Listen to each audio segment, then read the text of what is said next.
Were you ever curious to know how many people do you know that have an emergency fund?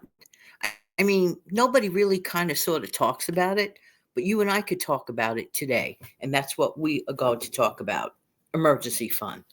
Good morning, good afternoon, good evening. This is Jan. Welcome to another episode on this channel, the Save Money and More with Jan channel. I of course, am a curious person in that direction. And I want to read to you when I was curious to know what percentage of Americans, specifically, what percentage of Americans don't have a $1,000 in savings. And we're not even talking about like anything like a fully funded or even a halfway funded or even enough for a month here. So what percentage of Americans would you think do not have just talking about $1,000, period? That's it. Would you know the answer? Would you want to take a guess in percentages? Would it be 10%, 20%, 30%, 40%? You see where I'm going with this. Well, I was actually shocked, saddened, and a little bit kind of like confused about the actual answer.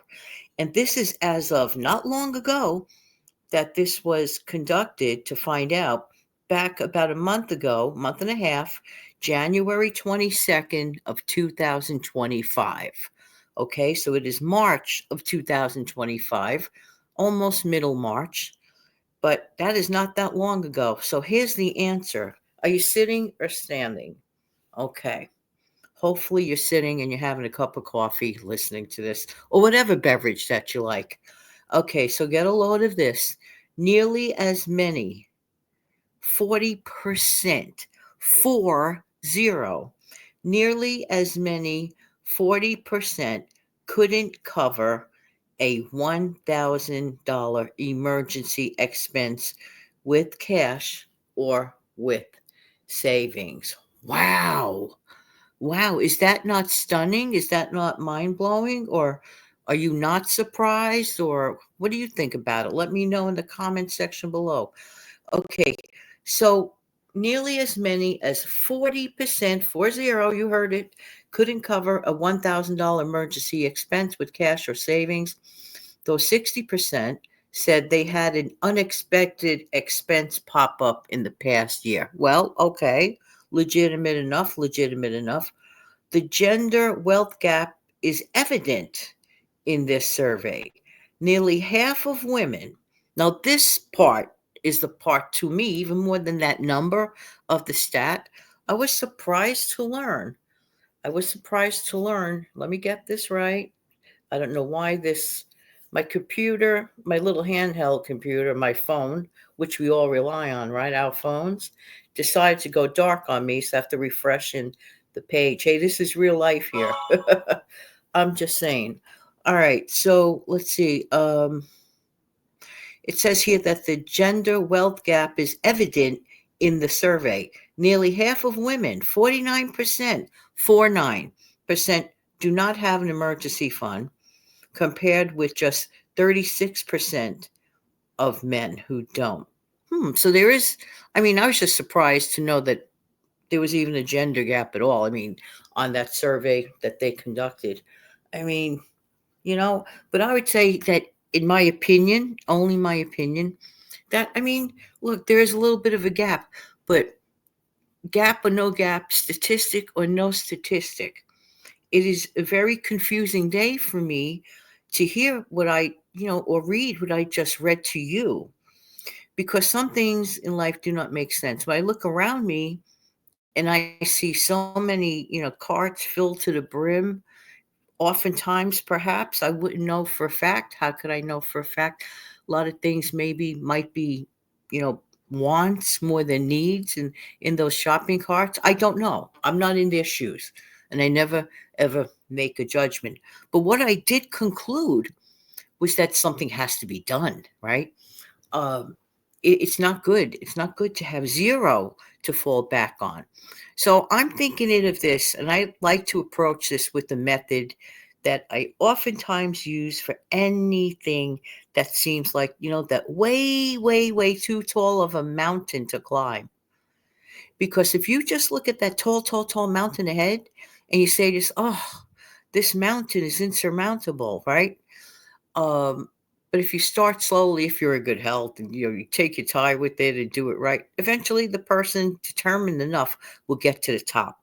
Okay, so we just like using that as an example. Of course, the mountain for many people is to absolutely to even get to the $1,000 mark. Okay, but why don't we like boost it up a little bit more? Okay, because I mean, really, it's good to start someplace. Everybody starts at the beginning. Okay, and some people have said, and it's a smart saying. I didn't make this up, but I've heard smart people say everyone starts at zero. Okay, that's true. When you begin, at a let's say at a marathon or any of those athons, people are starting at the 0 point. You're not starting off at the 100 point or the final end goal. You're starting off at the beginning, at the 0 point. So let's all pretend that we could do a do-over, okay? So I believe in do-overs. I believe in do-overs with food. I believe in do-overs with meals, with leftovers. Some people don't like to hear the word leftover. It just sounds so well leftover. So instead I swap it out with a do-over, which is a recreation of a meal. But that's when it comes to meal planning. Let's pretend that you're one of the folks that might be at the very, very beginning and wants to start, which is great. The fact that you want to start and take good care of these matters is a great place to be. And I always believe in small but consistent things to do, whether it's your diet, whether it's your stockpile, whether it's anything, but specifically with savings, okay? So we have to start from the beginning. We're resetting ourselves at a zero mark, because there might be someone listening out there, maybe more than one person listening to this video, because I reach a microcosmic audience, very tiny, teensy weensy weensy, like teensy teensy weensy. But there might be one or two people listening that maybe need to hear this. Okay, I suggest to start small, but get started. Get started. I don't care what the dollar amount is, just get started. And you know what? To be honest with you, that is usually the hardest part of anything, just getting started. Okay. So the fact that you want to get started, you will get started and have started is actually congratulations with a big, big bold print, capital letters. And I think that's absolutely amazing. Okay. So we get started. But Jan, I need some structure. Have a goal, make a name it and claim it. Okay. You're going to start off your emergency funding, and you really are going to do it. But how do I do it? I don't have enough money. That means you need to bring in more income. There's no other way to say it.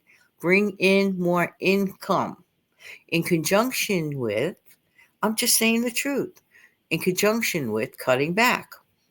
If you're okay with just the cutting, sometimes people are just totally okay with cutting back and they find ways and they can do it. Now, a nice thing to remember to do would be this.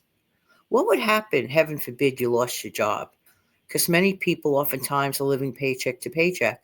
Then what happens when suddenly the paycheck stops? And there's no savings. That is a scary place to be.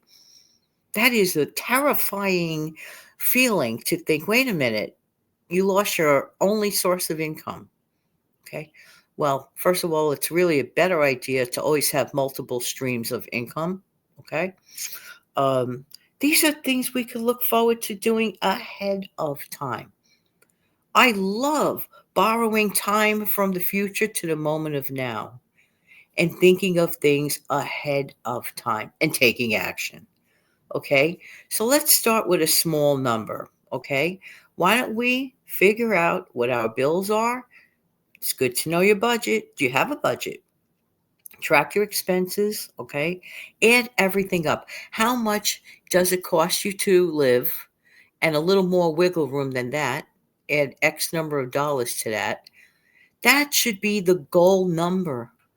to be able to know that at least you have 1 month, at least, to fall back on. Okay.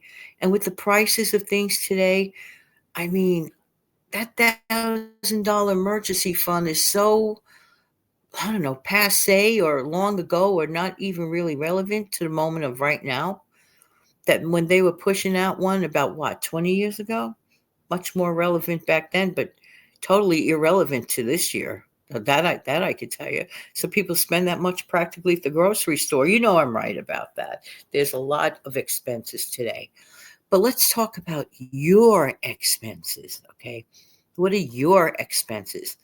Figure it out, make it a goal to take that and aim for that to be your 1 month living expenses, including paying your bills, including your food, including your shelter, your cable, your this, your that. When I say cable, it's because I'm just referring to your internet provider. Okay. I know many people, technically cut off cable, if you will. That number only you could determine. But get started. You don't want to be part of that harrowing statistic that I read to you at the top of the show. All right, everybody, thank you so much for being here. I really do appreciate everybody's time. Kindly click like to help out this channel, let it grow a little bigger so that my microcosmic channel, which has been around quite a long time, a lot of videos, a lot of good suggestions. These are my suggestions, and these videos, of course, are for a little bit of entertainment, a little bit of maybe a little bit of education sometimes, and sometimes just to talk. But this one is not just a talk. This is not just a talk, not just a talk the talk, but a walk the walk kind of video. It's a how-to video. I really believe that a lot of people lack confidence because of failed past experiences. Never mind those failed past experiences. Put them to the wayside and say, I am doing my do over, start over today. Have a great one. Thank you.